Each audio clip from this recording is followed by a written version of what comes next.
Happy Thanksgiving from the UCSS family to everybody out there. There is no full UCSS show today, but you get an hour plus of Cavs content, plus some other new content on the Ultimate Cleveland Sports Show channel. We got an hour of Cavs, though, and it's be unfair to do a Cavs show without my dear friend Jason Lloyd. Jason, happy Thanksgiving to you and your family. I will see you in a few hours as I pop by for a quick little Thanksgiving visit.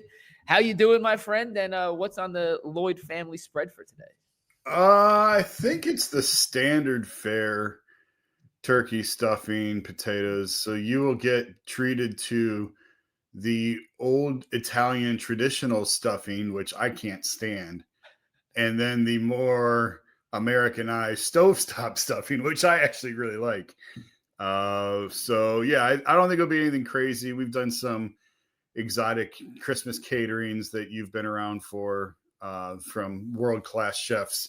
We're not going all out like this. This is just a standard turkey and some Mama Joe's pies for dessert, I think.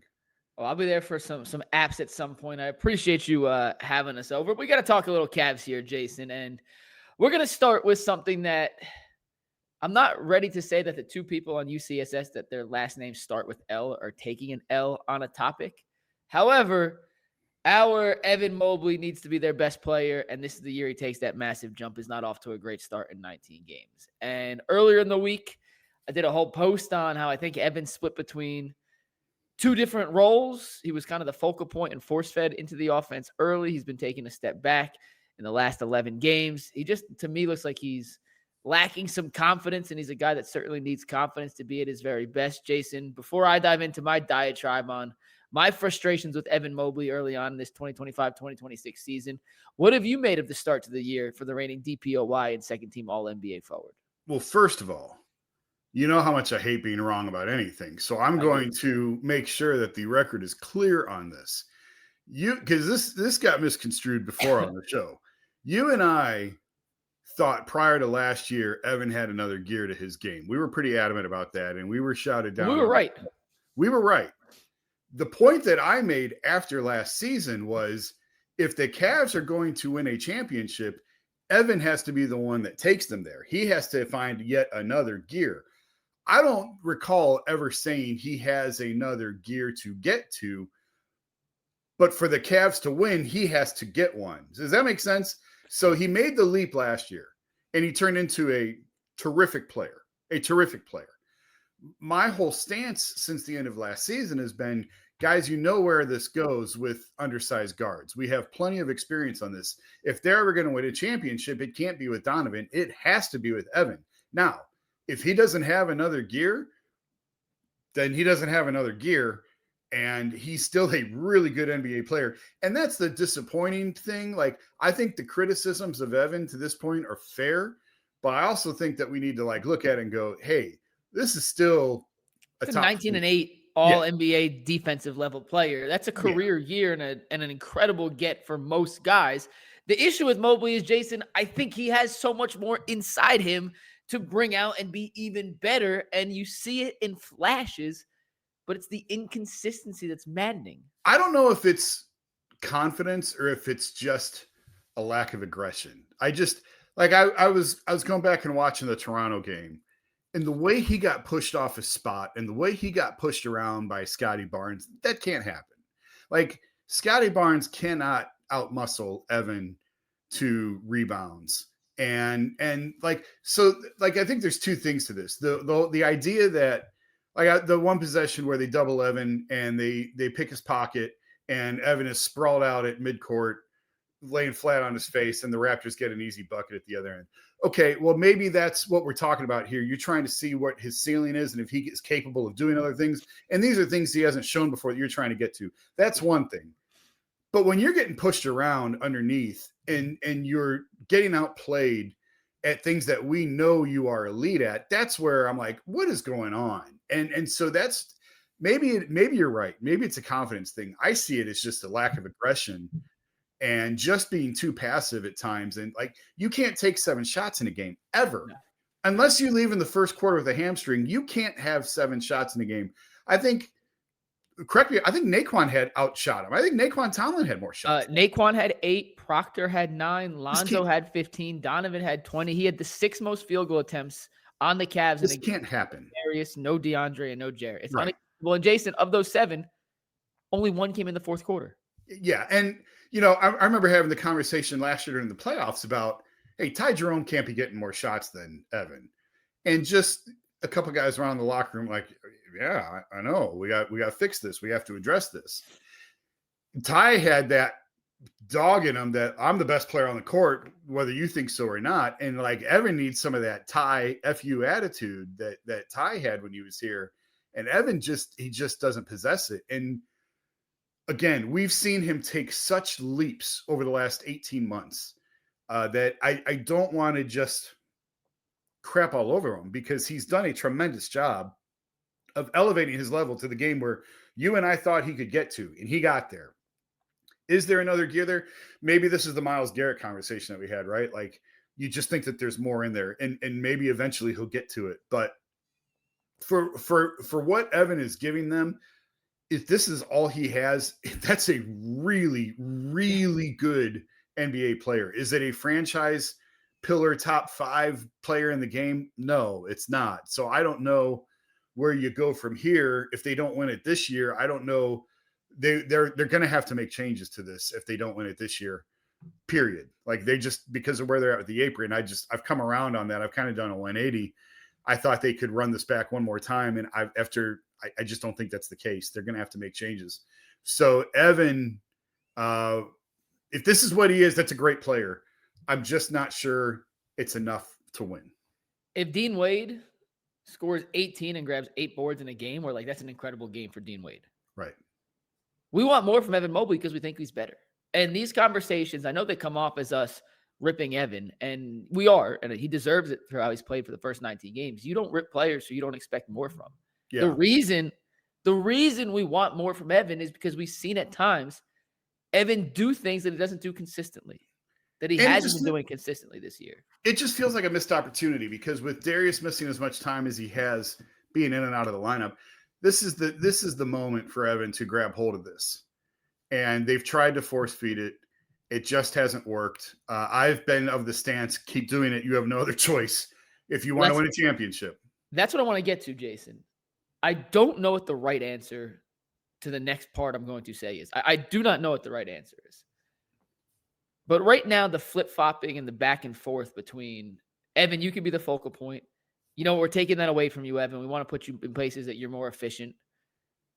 I feel like the Cavs have to just pick a lane, and at least for the first 40 games, the next 20, just pick one or the other. If you want to see if Evan has more ball handling skills, more creation ability, more focal point of the offense, initiator type stuff to his game, then live with the results over the next 20 games and let him work through the growing pains and the lumps of it. Because we're never going to know if he doesn't get ample opportunities to do it. And it may be ugly, right? Like, it could be ugly. Yep. But I'll use your son as an example, Jason, because I've already used 7 basketball references in the second part of this show that you guys haven't listened to yet, but I recorded earlier.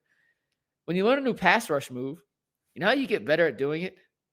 Doing it in games. And you can practice against the practice dummy that doesn't move 1,000 times. And guess what?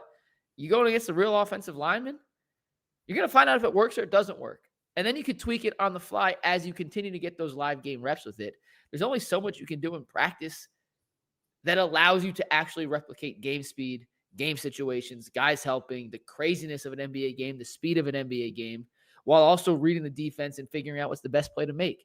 So if you're going to let Evan be the creator, go let Evan be the creator. And who cares what @JoeX34 from Parma on Twitter says when you lose a random Thursday night game to the Detroit Pistons or whoever, after random Twitter user Carlos Sanchez Escoves, the 34st double DF, says the regular season. Like, who cares? Like, none of that matters as long as you figure out what this team can and can't do before the playoffs. And you and I are still in agreement that if this team's going to win a championship, it's not going to be with Evan playing like he has through the first 19 games, right?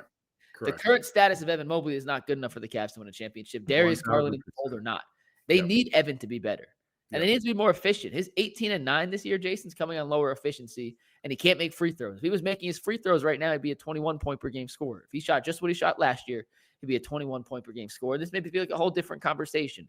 But the truth of the matter is that the Cavs want to win a championship. As good as Donovan is, as good as Darius is, as good as Kenny as a coach is, as good as Jared Allen and DeAndre Hunter may be, They're not winning with Evan Mobley at this level. So you have to make an organizational decision. Do we want to see what Evan has and see if there's another level to his game that he can unlock over the next 20, 25 games before we have to start preparing ourselves for a playoff push? Or do we want to go back to what Evan did last year, say, we're happy with a second-team All-NBA caliber player because that's exactly what he was last year, and there is nothing wrong with that, right? And just put him back in that role. But this back and forth, this flip-flopping, Jason, I don't think it accomplishes either, and I think in the long run, it's actually hindering us figuring out what the ceiling of this Cavs team actually is. I would tend to, although I'm not as confident, I would stick with what I've been saying and continue. I just don't know what the alternative is. What is more likely? What gives you, how's the best way to frame this? What's more likely?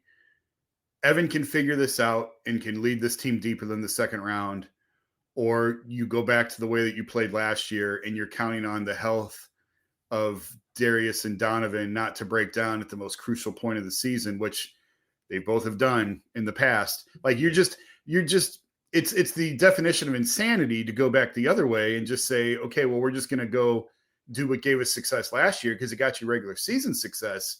It did not get you postseason success. And I have defended them at times and said there's a lot of injuries, had they been healthy.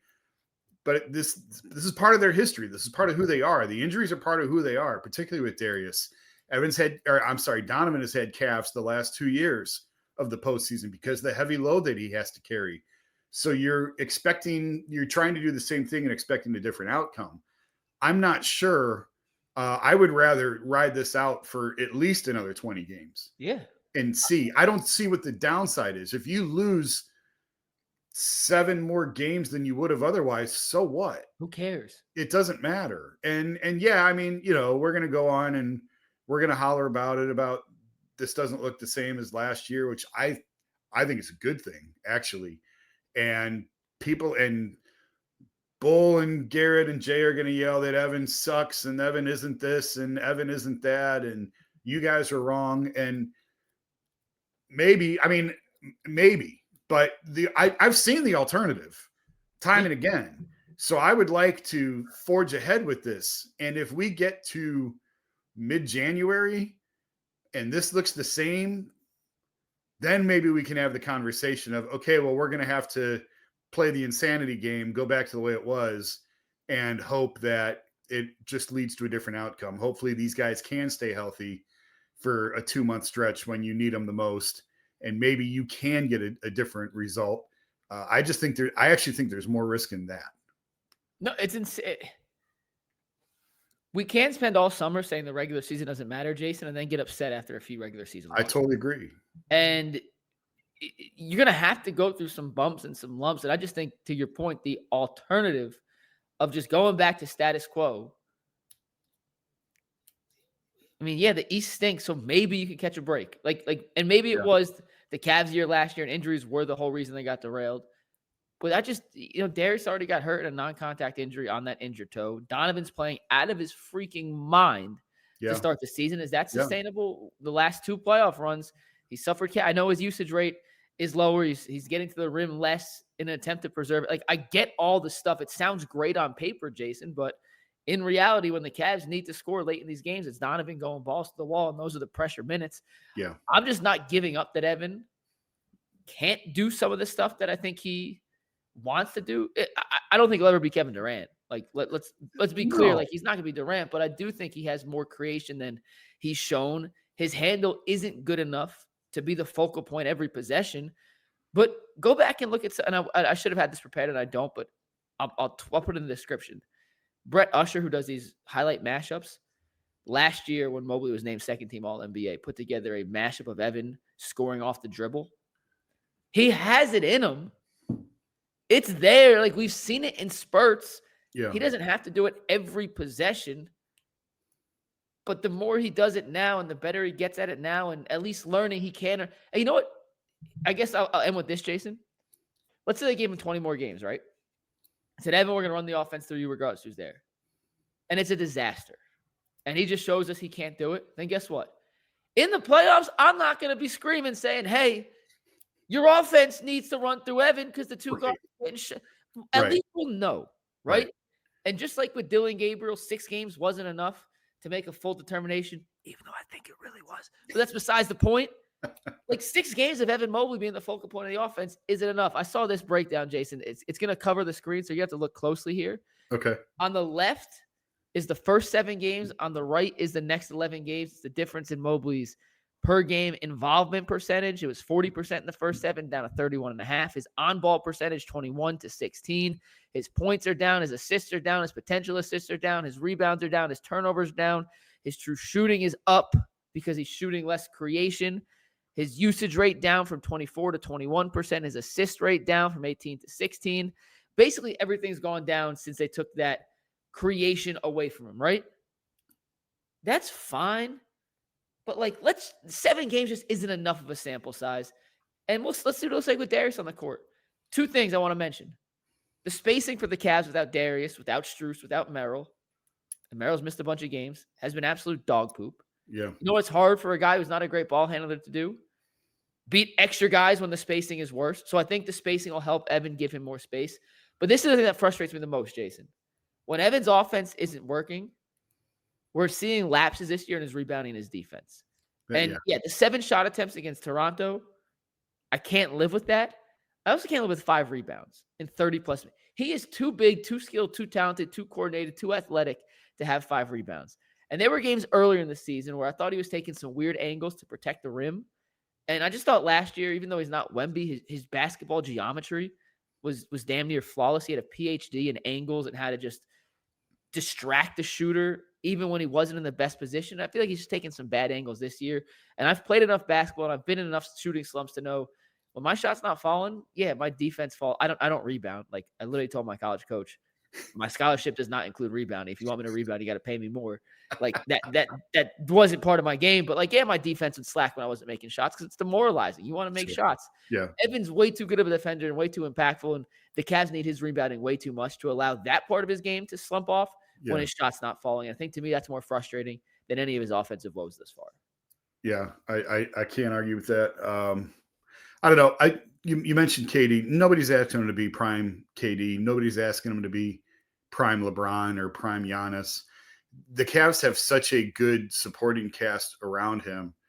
I mean, right now they have, in my mind, 2 really, really good number 2s in Donovan and Evan. Like both of those guys are extraordinary 2s on a championship team. But you need Evan to be the one. And he's got a lot of support in Donovan and Darius behind him. But he just has, if that's just, maybe I hope I'm wrong, man. I hope that they can win a championship. And if this doesn't work with Evan, that Donovan's the one that leads them there. I just think that we have overwhelming evidence. I mean, Don played on some really good Utah teams too. Never made out of the second round. 1 seed in the West one year. Yeah, never made out of the second round. Like, that's what I said on the show the other day. Have we not in Cleveland seen enough postseason basketball over the last 10 years? And I'll go back to LeBron's first stint here for old people old enough to remember, to know that the postseason is a completely different game than the regular season. So whatever works in the regular season, man, it don't mean it's going to work in the playoffs. And I just think that they just have to keep banging against that wall right now. It is too soon to abort anything. It's November. And it's frustrating and disappointing that this was a great opportunity for Evan to take advantage of with Darius being out. It didn't happen. And that's too bad. But that, to me, that doesn't mean that you stop now. Maybe we're wrong on that. I mean, I'm not selling my stock. I'm certainly less high on it. I'm not hoarding it like I was to start the season. I'm not selling, but this is the first time I've had some serious concerns, Jason, that he may not develop into the player I thought he eventually could develop into. Yeah. And to your point earlier, if this is who Evan Mobley is, it's a damn good basketball player that 30 NBA teams would die to have on their roster. Yes.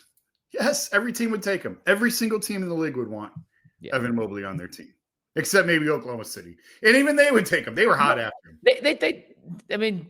They were rumored to really like him on draft day. At the draft, they were hot after him. Yeah, they really, really wanted him at the draft. That was more of a talent joke on how much talent there is on OKC. Yeah. My mouth was moving faster than my brain on that because OKC really loved Evan coming out of the draft. Real quick, 30 seconds on this, but this year's OKC team fully healthy versus the 17 Warriors fully healthy. 7-game series. How does it go? Warriors. In? No more than 6. I said 6. I had Warriors in 6. I just think their offensive fight, as good as OKC is defensively, Kevin Durant is an undefendable player. Steph Curry is an undefendable player. Draymond was at the peak of his powers. Klay Thompson was out of this effing world. Yeah. And they were way better defensively than they got credit for. They'd struggle to guard OKC in the same realm, but that's too many Hall of Famers versus OKC was a bunch of really good players. I would argue that 17 Cavs team was better than the team that won the championship. And they had no shot. I was foolish enough going in that series to think Cavs might get them. They had no shot in that series. And that team was, to me, that team was better than the team that won the championship. That 17 Warriors team was loaded. Unbelievable. All right, Jason, in some other news that we need to get to, the Cavs started last season on fire, 15-0. They lost their first game in Game 16. I actually don't know what their record was through 19 games, but the Cavs this year, 12-7, third in the East. You've talked about this a little bit. I just want to touch on it real quick here before we wrap up and get on with our Thanksgiving. Do you think in a way they're actually in a better spot now going through these learning pains and these trials and tribulations early than they were last year when they got off to that scorching start and nothing could go wrong? Yeah, I think it's way better this way. And like the undefeated streak was fun. Like it was a great start. The Cavs caught so many people by surprise last year with that start. That, yeah, they were a good team. They made a coaching change. No one was really sure yet. They never ran from the fact that they were going to make an Evan a focal point of that offense, and they did. But they still caught a lot of people across the league off guard by the way that they played. And they never really faced adversity because of it. When was the first time that team really faced adversity? It was Indiana. Indiana series. Yeah. A little late for that. And I think the way that they lost their composure a little bit. I think they panicked a little bit. And it showed and it cost them. And so this is way better. Like it, and Donovan, and you can't always believe what the players say from the podium because a lot of times they're just saying what they're supposed to say. But whatever home game it was, Donovan said, I love this. And I tend to believe him on that because I agree with them that like this is really good. It doesn't matter if they're 12-7 after 19 games. It doesn't matter if they're 10-10 after 20 games, which obviously they're not. But I'm just sub 500 in January. Yeah, it doesn't matter. And so to get stuck in the mud a little bit right now, to have some of the personnel losses that they've had now, nae'qwan Tomlin is playing out of his mind. So how you may not have found that out if you had a fully healthy roster right now. So now if you need him in May, you're going to have a fair amount of confidence to put him out there, which sounds kind of absurd. And I don't know yet that he's going to be out there in May. But all these guys, Jalen Tyson will be, and he would have had that opportunity even with a healthy roster. But he's another guy that's taken full advantage of the role in front of him. So there is no downside to this, I don't think.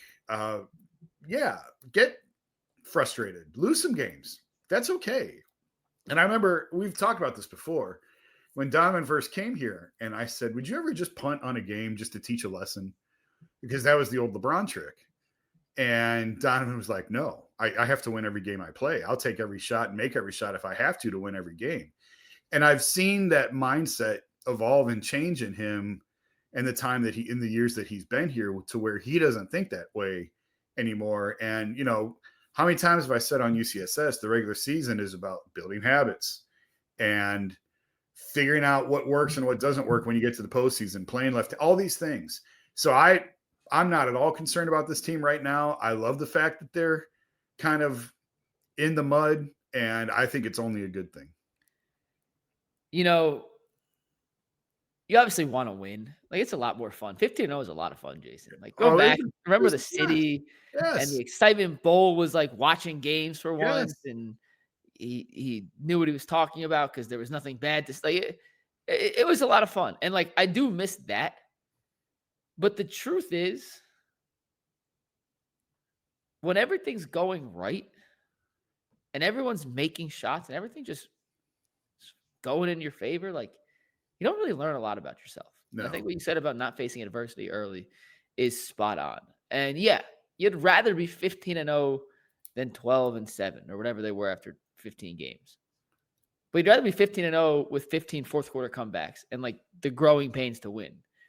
I've heard how many coaches, countless, say you learn more in losses than wins, right? You learn more about what worked, what didn't work, what you can do, what you can't do. It goes back to the Mobley thing, right? Like if you don't really care about the wins and losses, you can let Mobley do some things that you may not let him do in the playoffs because you want to see if he can or can't do it. Right. Now, we let I shouldn't say it. Never mind. Scratch that. I was gonna make a reference to UCSS, but it may get someone in trouble, so I'm not gonna do that. You let growing pains aren't linear, I think is the best way to put it. And the way you find out the best version of your team sometimes comes when you hit rock bottom. Yeah. Right? Not saying rock bottom where you lose 7 games in a row and you're out of the playoffs and you have to have a gut check moment, but rock bottom of, shoot, we're not as good as we thought we were. This ain't working. Can we win playing this style? Can we beat Indiana? And hell, screw the East. Could we beat OKC, Houston, and Denver, which is the real goal. Like, yeah, making the finals would be awesome. Don't get me wrong. But no one wants to just make the finals. The goal is to win the championship. And the teams out west, those top 3 teams, are absolute juggernauts right now, Jason. Yeah. And, it's not going to be perfect. It's not going to be flawless. Progression isn't linear for everybody. It's not linear for every team. Sometimes you go in cycles of you get better, you take 3 steps forward, you take 4 steps back, but you don't know what those steps are if you keep winning. And as dumb as it sounds, 15-0 was a blessing and a curse because they weren't able to diagnose any of their legitimate issues that came to fruition in the playoffs. Because when you're 15-0, what are you changing? Nothing. Right. And they were shooting out of this world. You're not going to make tweaks at that point. You make tweaks when you lose games, when you shoot poorly, when your shot diet's all out of whack. Like, that's when you make changes. And in a weird way, I agree with you, man. I would rather be 15-0. It's a lot more fun to be 15-0. UCSS does bigger numbers with the Cavs when it's 15-0. Trust me, would have been great. But the truth is, I think in the long run, this is probably more advantageous to them than they would have been if they repeated their hot start from last year. I know it's bat bonkers crazy to say, but I genuinely believe it. No, there's a lot of merit to it. It's a lot of merit to it. All right, last thing, Jason. Yeah. Very, very, very last thing. Jared Allen's not playing in the fourth quarter for the Cavs right now. Yeah. Do you think that's temporary? Is that part of the trial and error rotation system that Kenny Atkinson's using? But to me, it's my 2 cents. You're paying the guy $30 million. You gave him another contract extension. Well, I don't know why you give a contract extension to a guy you don't believe can play in the fourth quarter, is all I'm going to say. I don't mind that he's not out there because I thought they should have dealt him after last season. And I know that that's easier said than done because of where they're at with the cap. It was going to be very hard for that team to make any changes. And we can scream and holler about what they should and shouldn't have done. Once they traded for DeAndre at the deadline last year, they sort of sealed their fate as a second apron team. And I know they looked hard at a bunch of different moves and nothing really came to fruition. But I thought it had run its course last year with Jarrett. So I'm not terribly surprised that he's not getting fourth quarter minutes. And I'm not necessarily sure that that will change. Who knows? We have to see who's healthy and who's not in the playoffs, obviously. But I won't be shocked if Jarrett is not playing in the fourth quarter of playoff games. That won't shock me. It wouldn't shock me because I actually think it's probably the right decision. I like closing with DeAndre Hunter at the 4, but they've had some games recently where they've closed with Dean Wade out there. I'm like, if Dean Wade's the wing you're having out instead of Jared Allen, then I'd just rather have Jared Allen space. That is surprising. I agree with you there. And granted, they're missing guys. I don't think when Darius is back and some other guys are back, that's how they'll close. But if Dean Wade is the option, and I love Dean, like, no offense, Dean, you're my guy. I appreciate you. But, like, you shouldn't be out in any closing lineup unless it's a one-stop defensive possession when you have Jared Allen on the bench. I don't agree with that. So, Jason, thank you very much for joining us this Thanksgiving morning. We'll get part 2 with Mack Perry coming up in a sec. And, Jason, I'll be over your house in about 45 minutes. Enjoy. Happy Thanksgiving. We'll see you guys on the next side of this break. All right, guys, it's time for the second half of this Thanksgiving edition of the Ultimate Cavaliers Show. And as always, it is sponsored by FanDuel. FanDuel is America's #1 sportsbook. And right now, they are giving new customers an incredible deal. If you head over to FanDuel.com/UCSS, just like you see on your screen, if you're a new customer and you bet $5 and that $5 bet wins, you can win up to $300 in bonus bets to use anywhere on the app. So make sure you head over to FanDuel.com/UCSS to get it on the action. It is America's #1 sportsbook and also a proud sponsor of the Ultimate Cleveland Sports Show. And with that, I wasn't going to do a second half of a Thanksgiving Cavs show by myself. Thanksgiving's about friends, family, and Cavaliers basketball. And that's why I brought on my good friend, my guy, Mack Perry, to talk a little early season Cavs. Mack, happy Thanksgiving to you and your family, man. How you doing? Thank you. Same to you. I'm doing well, despite some underwhelming Cavaliers basketball that we've seen as of late. But I come to this show with a with the hope going into the holidays. It's a good way to put it. I always like talking to Mack, and it's the perfect parallel to Jason, who's always negative, because Mack tries to be as optimistic, positive, see the bright side, and the glass half full kind of thing. Jason's the opposite. So you got a little yin in the first part of the show. You're going to get a little yang here, but we are going to talk about some of the early season struggles for some of these Cavs with a little gimmick I call, "Are you worried yet?" So basically, Mack, here's how it's going to work. I'm going to give you something that I have observed in the early portion of the season, and you tell me if it's something I should actually be concerned over, or if it's just a 19-game sample size and it is way too early to get myself worked up. Sound good to you? Sounds great. Jason and I talked about Evan Mobley, so I'll save the Mobley one for a little bit, so it's not going Mobley back-to-back. Let's start with Lonzo Ball. In the most recent Cavs game on Monday, he was 3 of 15 from the floor, 2 of 12 from three. He's shooting 30% from the floor and under 30% from beyond the arc. Mack, am I crazy for thinking that Lonzo Ball has forgotten how to shoot a basketball?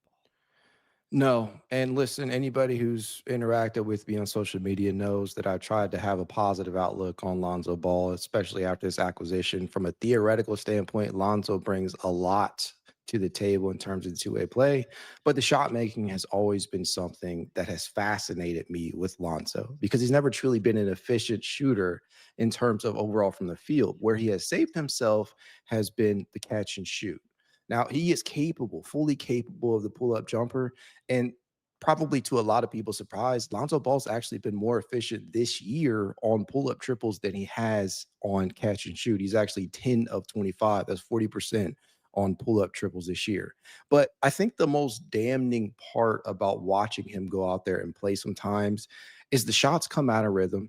He's jacking them up. He's forcing them. And due to the fact that Lonzo is just not necessarily a driver of the basketball, everything feels forced in terms of the shot making if he's not being set up in the left or right-hand corners of the court. And so it's ugly basketball to watch when the shot isn't falling for him. And it just hasn't fallen all season long. So I don't think you forgot. I don't think you're crazy for suggesting that he's forgotten how to shoot because the shot itself, it just looks ugly right now. It's out of rhythm. It's not coming within the flow of the offense. And it feels like he is trying to shot chuck his way back to some semblance of efficiency. Mack, I got to be honest with you, man. Lonzo was the second most exciting part of the Cavs entering this season for me, seeing how they incorporated him into the flow, seeing how he helped elevate guys around him, seeing how his style would play off of Donovan and Darius. And so far, like, you see spurts of it where it's like, yeah, that's what I wanted. That's exactly what the Cavs envisioned. And then you see performances, and last night's a prime example of it, or Monday night, a prime example of it, where if he's not making jump shots, and you tweeted out earlier in the week, and I thought it was a great observation, he has to trust his body to drive more. And right now, teams aren't even respecting the notion of him driving. So they're just playing up on him. And if you're not a great shooter, you know what's really annoying, Mac?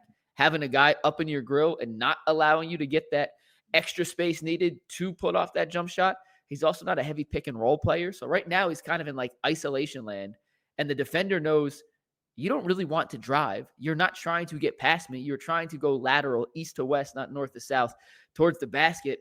And we're just going to close out that space and make you shoot over us. And really Mikey, good shooters, Matt. He's got 29 drives in 15 games. That's 1.9 per outing. That is just for a Cavaliers offense that should be able to operate pick and roll heavy with Jared Allen and Evan Mobley. That should not be the case. Not enough. No, it's not enough. And, when you're a really good shooter, Mac, and you can go back and listen to Steph talk about this, Durant, Clay, you go through slumps. Like, that's part of the game. The best baseball players in the world go through slumps, the best golfers, the best everything. Athletes go through slumps. And when you go through a slump, you have to fall back and rely upon the foundation that got you here, right? Go Right. back and look at the Lonzo Ball jump shot when he was at UCLA and earlier in his Lakers career. And then look how it's kind of transformed when he was in New Orleans and even partially in Chicago. And now what it is in Cleveland. He has revamped his jump shot over the course of his professional career. And that means he doesn't have 15 years of muscle memory to fall back on to build that confidence. It's Malcolm Gladwell. It's a 10,000 hour rule. I'm not saying Lonzo doesn't put 10,000 hours in on this jump shot, but he doesn't have 150,000 hours like a Steph Curry does or a Kevin Durant or an Elite. Just Sam Merrill, for example, even a guy like that who when they're going through these slumps, they can fall back to the basics. So I am worried, Mac. And I'm curious if due to some of the medical issues he's had over the last couple of years, he simply doesn't trust his body to withstand the physical contact of getting to the paint and trying to finish around the rim. So he's just floating on the perimeter. And if that's the version of Lonzo the Cavs are going to get, that's like, 53% as effective as I think he should be in some of these lineups and situations. Well, when you look at the totality of his pro career, he's never driven more in any singular season than 387 times, which came back during the 2017-18 season, way before he sustained all of the Was that his rookie year? subsequent.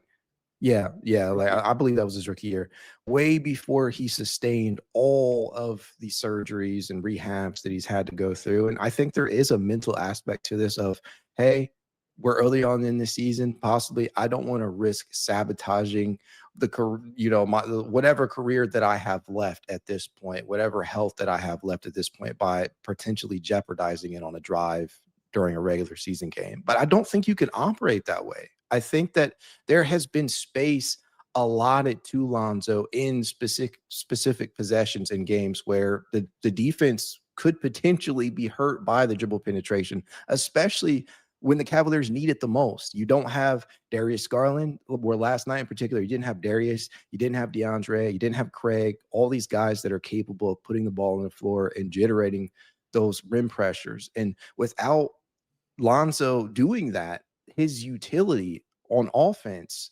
it's not nullified, but it lowers the ceiling a lot, because at that point the defense knows they can just play him straight up. They can get right in his face and force him into some rather ugly jump shots. And so if this is the version that we're going to get, where like he's driving 1.9 times per game, if that's the version that we're going to get, he may find himself in situations where when Craig is healthy, they sit him in place of Craig at times. And I don't want to see that, because I think at his best, the ceiling for Lonzo due to his two-way play can be very impactful for him, especially come postseason where defenses change. Yeah. I'm starting to feel as if the version that we're seeing right now might be who he is at this moment in time, until from a mental standpoint, he can just let loose and trust his body. All right, next concern here, Max. Speaking of trusting your body, Darius Garland came back after the toe surgery he had this offseason.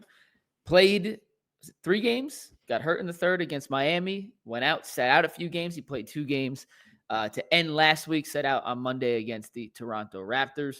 When he's played, the Cavs have looked completely different than when he has not played. But, Mac, am I crazy for thinking I just can't trust Darius's toe? And I'm sorry, I hate to say that, but I can't trust it.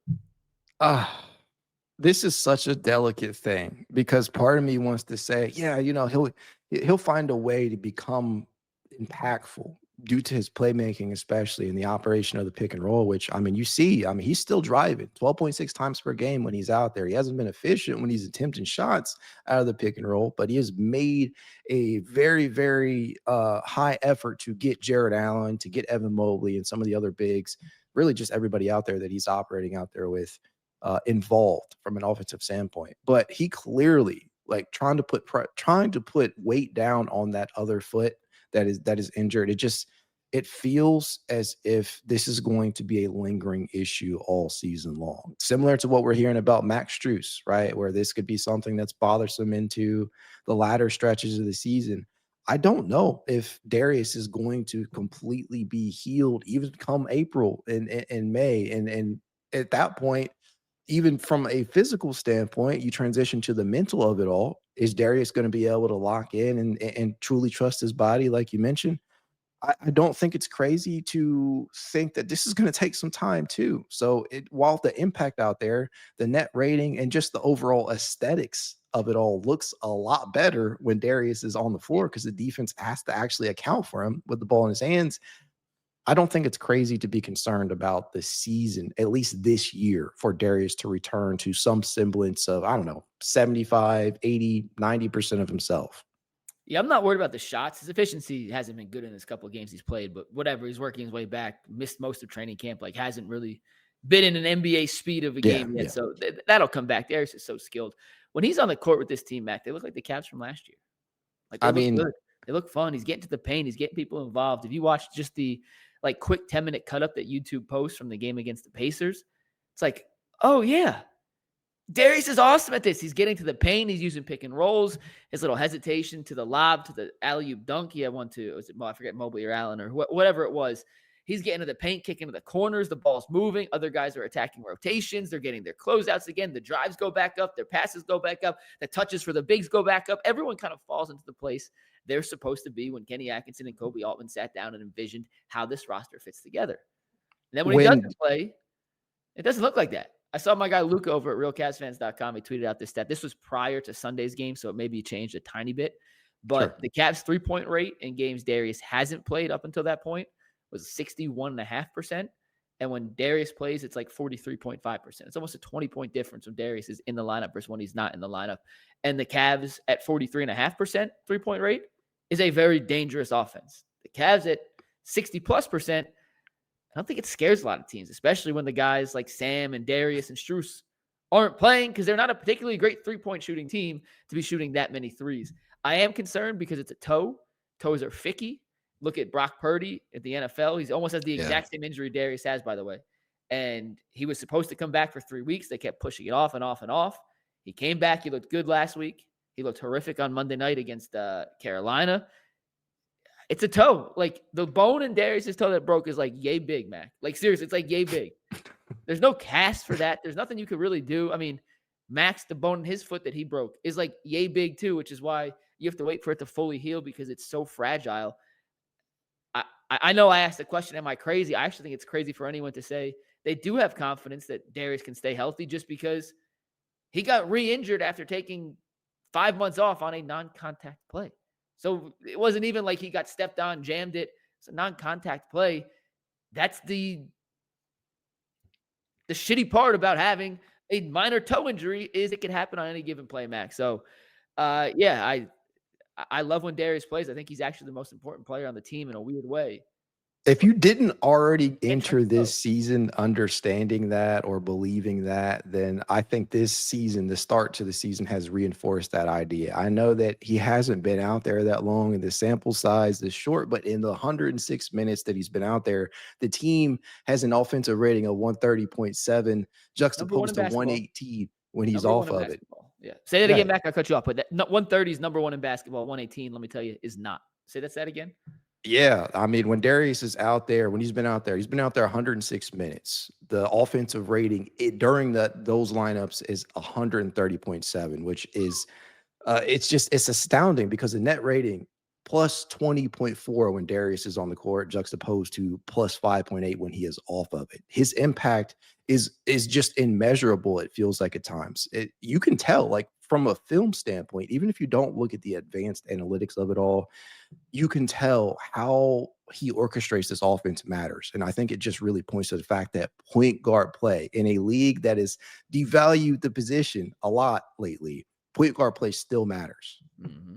All right, next one, Mac, because I want to make sure we end on a good note. We're going to talk a little nae'qwan Tomlin and Jalen Tyson today. And that's no concerns there. That's all positive vibes only. But the next one, I'm frankly concerned the Cavs can't rebound when it matters most.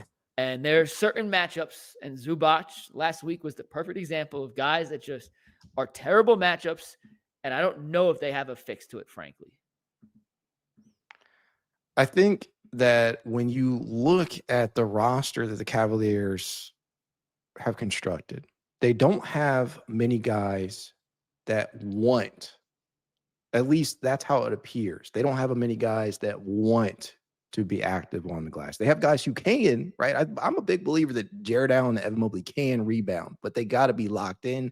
And it seems that they check in at times and out whenever it suits them from a rebounding perspective. The positioning, the effort, these are all things that are in their control, right? And I think from a roster standpoint, really, if you go player by player, there aren't many guys that make you feel great in regards to that. The names that you mentioned already, Jalen Tyson, nae'qwan, these are guys that will attack the offensive glass. You may not see it in terms of traditional offensive rebounds or rebounds overall, but I mean, you look at what the advanced analytics say about what Tomlin has done in limited action. 9 games thus far, the team is in the 99th percentile in terms of offensive rebounds when Tomlin is on the court at 9.1%. Now, for a player that is on a 2-way contract, a guy who has limited action, you do have to take that with a grain of salt, as he's obviously hungry and he obviously wants to make it. But when you look at him, when you listen to him talk, when you just watch the film, this is a man that is very, very passionate about basketball. And you see some of those same things from Jalen Tyson. But from a rebounding perspective overall, as you mentioned, when matchups like Zubac, who absolutely obliterated the Cavs in one matchup last year. I know we all remember that one. That's the one that sticks in my mind. Yep. I don't necessarily think that they are built for those types of matchups. And that's with Tomlin, that's with Tyson, because at some point, your bigs, your Jared Allens, your Evan Mobleys have to take it upon themselves to actually want to do the dirty work. And this is not me trying to pile on them at all, because I do believe that they're capable. But this has been a recurring issue for seasons now. And it's not just something that's crept up. It's something that we're continuously seeing. I don't know if I ever told this story on the show. So if I have, you're going to hear it again real quick. If you haven't, this is new. You guys know I played D3 basketball. And when I signed my scholarship, I told Coach O'Brien, just so you know, you're not paying me enough to rebound. Now, I'm a 5'8" guard who stands in the corner and shoot threes. I thought I was being funny. And he laughed it off, and he's like, you're not nearly good enough. You're not going to play anyway, whatever.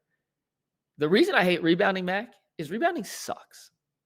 Rebounding legitimately sucks. If you want to go jump and battle and fight, it's basically a fight down in the paint to get a basketball. And you're fighting with the biggest, strongest, toughest, most athletic guys on the court. And it's more of a mindset than it is a skill. There is some skill to it. Don't get knowing tendencies that the shot comes from the left wing, from said shooter, where is it more likely to bounce? Positioning matters. But at the end of the day, a lot of it's effort. A lot of it's just heart, determination, grit, toughness. I want the ball more than you do. And we can say a lot of good things about Jared Allen, Evan Mobley. DeAndre Hunter fits into this build as well. And they do a lot of really good things on the court. I don't think any of them have that inherent mindset of when that ball goes up, it is mine. It's not going to be yours. It's not going to be JA's. It's not going to, it's my ball, right?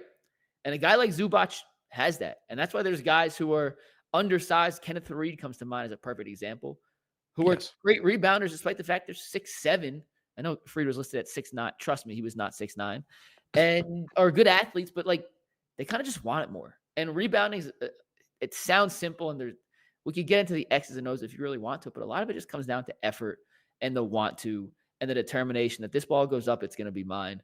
And the fact that the Cavs, every time they play a gigantic center, and Zubac, most recent example, you just can almost pencil in the over in the rebounds because they don't seem to have that want to. Now, that can change. This falls into my early season struggle or real concern. I think this is more of an early season struggle that can be corrected, but I think it's valid to have concerns because this isn't the first year it's popped up. Like, this has been an issue in prior years as well. It can get corrected. It's not just on the bigs. Rebounding is a 5-person effort. The guards have long rebounds, rebounding, especially the long rebound.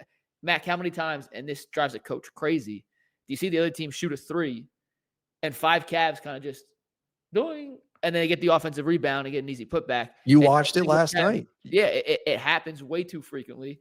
And sometimes when you give up as many threes as the Cavs give up, which is part of their defensive philosophy, by the way, that's intended, the guards have to be your rebounders because the ball is going to bounce off the rim and go further back to where the bigs can't corral it right off the rim. So the guards have to be better, but I'm not completely closing the door on the Cavs being a better rebounding team. They need to be a better rebounding team. Like they have to. They have the capability to. But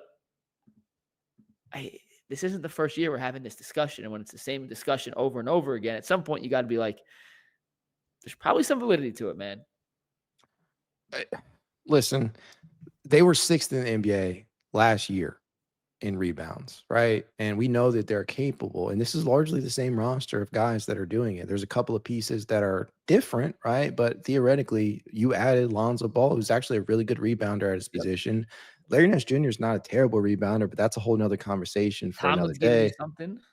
Yeah, Tomlin, you have guys, you got pieces and parts out there, but as a collective, they just are not putting it all together right now. And I think it's showing itself in very specific settings against very specific matchups. It's felt as if there are some games where the effort is high out there. The long rebounds aren't being a problem every single game.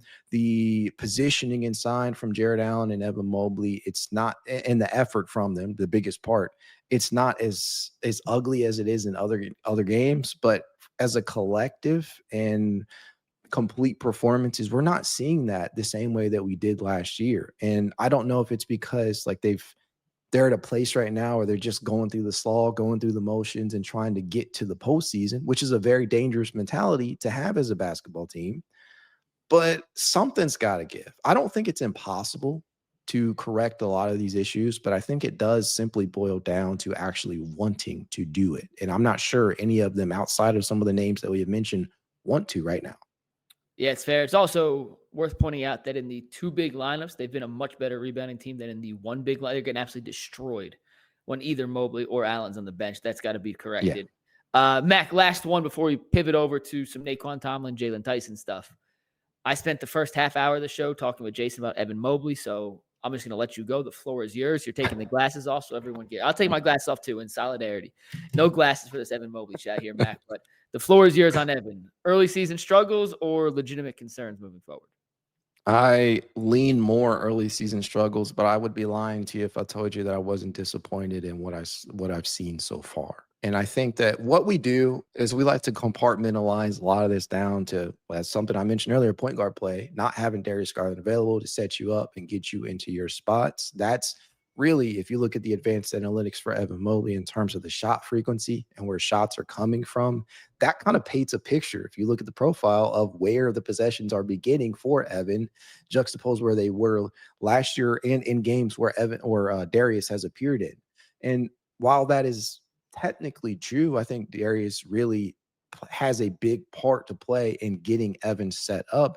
I think that from Evan's perspective, he has to want to take on the role of being that go-to option, especially in games where some of these guys aren't available and Donovan Mitchell's not cooking like we know that he's capable of. 7 field goal attempts, was it last night at a specific point? And 1 in the fourth, not enough. It's for a player that we like to think of as top, and I've seen rankings have him anywhere from 14 to 11. And I think that this is a season, myself included, we were expecting him to make that jump into bona fide top 10, if not top 5 level status. And whether people believe that was the potential he had entering the season or not, I think the one thing that we can all agree on is that he has failed to meet the expectations so far. Now we are 19 games in, we're in the first quarter of the season. We're about to complete that. We're getting ready to go into the holiday break, and things can change as the team gets healthier. But I think that we're starting to get to a point with Mobley where we can't always blame Darius Garland's absence for his inability to get things going. Now, I know that the ball handling has been touch and go. It can be rather ugly at times. He's averaging a career high in usage rate at 22.9%, which is in the 85th percentile among bigs.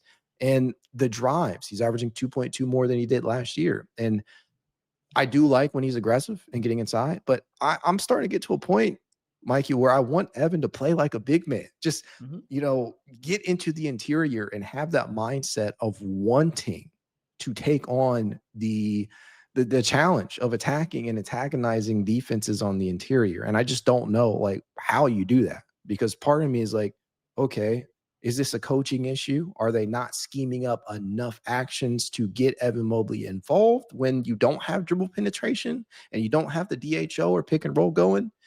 Or is this an Evan issue where he's just simply he's lost his confidence? And I think another part of that, you're seeing it play out at the free throw line. I mean, this dude has missed a gazillion. I put a video out the other day and I was really, really pissed off about it because prior to last night's performance, I literally did a deep dive and did the math. He would be up 20 points per game score if he had made 18 more free throws that he had gotten the opportunity to take prior to last night's performance. And I think all of this has really just combined into just a really bad concoction of a bad start to the season for Evan. Now, I don't know, and I'm going to try and end on a positive note here because I do believe that Evan has the potential to get to where we want him to be. But right now, he's not giving us too much to go off of. There's some small positives, like he's generating a lot more contact at the rim as a result of the increased dribble penetration. But the efficiency is bad right now. I mean, the field goal attempts, they're starting to trend downward, and it is happening in games where they need him to step up. But I still believe that he has what it takes to get to where we need him to.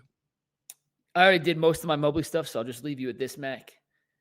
Evan is certainly kind of caught between two roles right now, where he started, where they said, we're going to run everything through you. When Darius comes back, you go back to being the third option, yada, yada, yo-yo, back and forth, flip-flop. That's valid. But if he's going to be as good as we think he can be, the role doesn't matter. Like, you outplay the role. Kevin Durant played for the Thunder, then the Warriors, then the Nets, then the the Sun, then the Rockets. Guess who didn't really care the system he was in because he's Kevin freaking Durant? Like, obviously, Mobley's not that level of a scorer yet, but it shouldn't really matter. Like, you fit in and find ways to make the most of your opportunities. And I'm just admittedly frustrated through 19 games. I'm not selling all my Mobley stock. I still think this dude's way too talented to end up just being the player we've seen thus far. But I don't think he has his confidence right now. And he has to find his confidence. And I think it's also fair to say, you know, he was given the keys to the car, to the kingdom, basically, in the first 6 games, and Kenny pulled it back. And we'll find out in the long run if that was the right choice or not. But I think that certainly plays a role in him not being the most confident version of himself right now. Let's end on a positive note here because it is Thanksgiving, Mac, and we just spent 27 minutes not being that optimistic about the Cavs. nae'qwan Tomlin and Jalen Tyson, 2 brights, and Sam Merrill if you want to throw him in there as well. But we've done enough Sam Merrill stuff. We haven't done enough Tomlin and Tyson's. They've been awesome. Everything you could ask for and then some from both those 2 young guys. And for the first time in a while, when you look at the wing rotation depth chart for Cleveland, you have a couple of guys you go, oh, kind of like what we see there, a little versatility, some size, some length, some athleticism, some toughness. Tomlin against the Rockets last week when Jabari Smith pushed him, got right back in his face. Like, it's kind of the junkyard dog mentality that the Cavs have been lacking. And he's a two-way guy, still trying to find his real role. But the way he's playing now, Mac, I don't care who's healthy. Like, Tomlin's in that rotation one way or another.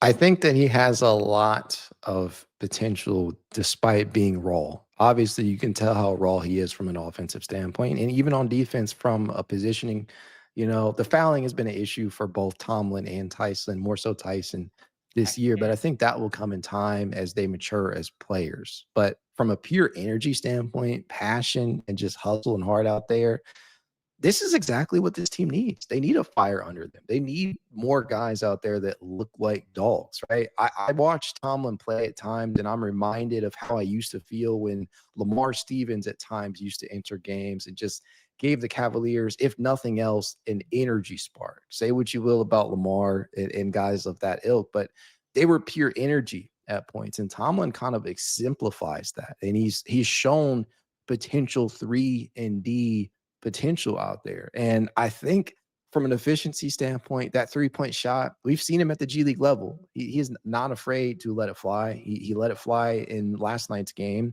against Toronto and made a few. And I think as long as he continues to play confident basketball, he's going to be a great piece. And what a gem, what a find for this front office, another one. And then you talk about Tyson, a player that, frankly, making the decisions that the Cavaliers made this offseason, they kind of needed Tyson to experience some form of a breakout. And I mean, you invest a first-round pick 20th overall in Tyson, you want some type of return on investment, especially with some of these lingering or decisions that will have to be made, whether that be on a Strus contract or DeAndre Hunter. There's a lot of different questions that we won't even dive into moving forward. But what I'm trying to say here is that they needed Tyson to sort of morph into a usable rotation piece. And he's done that and more. He has been an ultra efficient catch and shooter this year.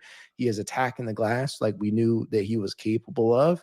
His cutting has been much better. They haven't given him a lot of opportunities to operate on ball, which is something I really was questioning and wondering, especially after a summer league performance. But I have liked what I've seen from him because essentially what he's done is become a very, very good off-ball player. And I think in a lineup where you have Darius, where you got Donovan, Evan, Jared, and we'll get to DeAndre here in just a second. But what I'm trying to say in this regard too as well is that it's getting to a point where he can be very, very useful off ball. And if you need to slide DeAndre back to the bench to give the team a little bit of juice in terms of the scoring, that's certainly an option you can look at if you're Kenny Atkinson, despite I know DeAndre wants to be a starter. But Tyson has been a breath of fresh air, and I hope that play continues, especially when we get Max back, because I'm just envisioning lineups right now where you got Lonzo, you got Sam, you got Max, you got Tyson out there, maybe some Tomlin playing some small ball 5, 4, whatever, what have you. But it leaves you feeling good about the future of this wing rotation. Yeah, Tomlin has been an incredible find. Like, didn't even play high school basketball. And then shout out to all the coaches that found him at Rucker Park and developed him into what he's become today. He's playing on national TV. Yeah, I mean, starting on national TV against the Rockets, got his first start. His offensive game's raw. Like, he still is trying to figure out what spots he likes best. He's not a knockdown three-point shooter yet, even though he can shoot a 3. Defensively, I love the aggressiveness. He's got to kind of tame it in a little bit. You know, it's sometimes a little over-aggressive that can put himself in a bad position and end up putting his teammates in disadvantageous help spots. But I'd rather have a guy that's too aggressive and have to tame it back than have to instill aggressiveness into a guy because he's too tame to begin with. And Tomlin throws it. I think he's played 9 games now. Like, I don't think you could have asked for anything more than what you've gotten from nae'qwan Tomlin, to the point where against the Houston Rockets, Kenny Atkinson said, yeah, Tomlin, you're getting a start. Like, over some other guys who were equally qualified to get that position. He said, no, the way you're playing nae'qwan right now, like you've earned it. And Tyson, before the concussion, was off to an incredible start. He's shooting almost 50% from 3. Like, 50% from 3. He, just like Tomlin, loved the aggressiveness, but he got the nickname Hacky Chan for a reason. Like, he's got to figure out how to not hack guys, keep his hands behind his back. If you got to go back to the old, like, 4th grade defensive drill, slide with your hands tied behind your back so you can't foul. But these are the kind of ways you can keep a team healthy. And by healthy, I don't mean in terms of like the actual physical health, but when you have to make difficult decisions based on the salary cap, the second apron, who stays, who goes, who can we trust, who can't we trust, a lot of this is going to come down to internal development of late first-round picks, second-round picks, undrafted guys, to be able to replace guys who simply outplay their current contract and are going to get paid more elsewhere. And knowing the likes of a Tomlin, a Tyson, the Cavs like Travers a lot. We saw Chris Singleton make his debut on Monday. Have some guys like that in the pipeline that some are a lot closer than others. Some are further away. Some they believe in a lot more than others. But knowing you have guys that eventually down the road could replace, if not step into and overperform the guys that they're currently behind when their contracts come up, is exactly the way you have to navigate this new era of the NBA. And look no further example, or look at no better example than OKC, who, by the way, could have 2 top 14 picks this year in the draft, including the Clippers pick, which is stupid. But AJ Mitchell was a 2nd-round pick. He's now the favorite as of today on Thanksgiving to be the 6th man of the year, averaging 17 points off the bench. Like, that's how you sustain success in this second apron era. And the Cavs, and it's early, granted, it's early. Look what they found, 2 gems in Tyson and Tomlin.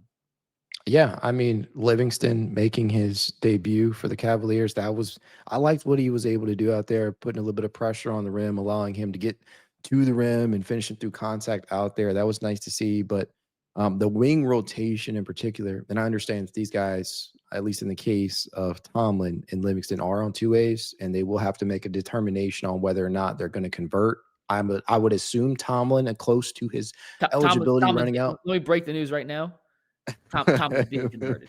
Yeah, I'm just gonna. You heard it here first, guys. On Thanksgiving afternoon, nae'qwan Tomlin's getting converted.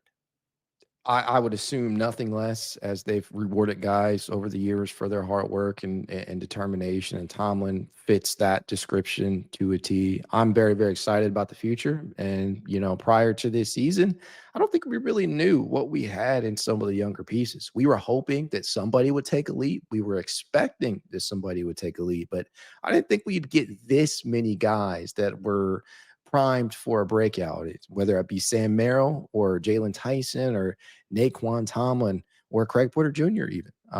There's a lot of names you can put in that. Mac, last question. We'll get you out of here so you can enjoy your Thanksgiving meal with your family. Obviously, the Cavs got off to that incredible start last year, 15-0. They ended up losing to the Celtics, first loss of the season. I forget what their exact record after 19 games was, but 17-2 at worst, whatever it was. Cavs obviously 12-7 this year. In a weird way, would you almost rather be in the spot they're at now, learning and growing through some of these early season struggles and tribulations, trials and tribulations that they never had to go through last year? In a way, could this actually be more beneficial in the long run, that it hasn't been a flawless start compared to what we saw last year? No, I like winning. No, I'm just kidding. I see both sides of this one, for the record. Yes, I think I'll say this, right? I loved last year from a vibes standpoint. It just felt as if the Cavaliers were taking a huge step forward, and they were making it fun during the regular season, where it can get very monotonous, and it's a long marathon of a year, and they had multiple win streaks.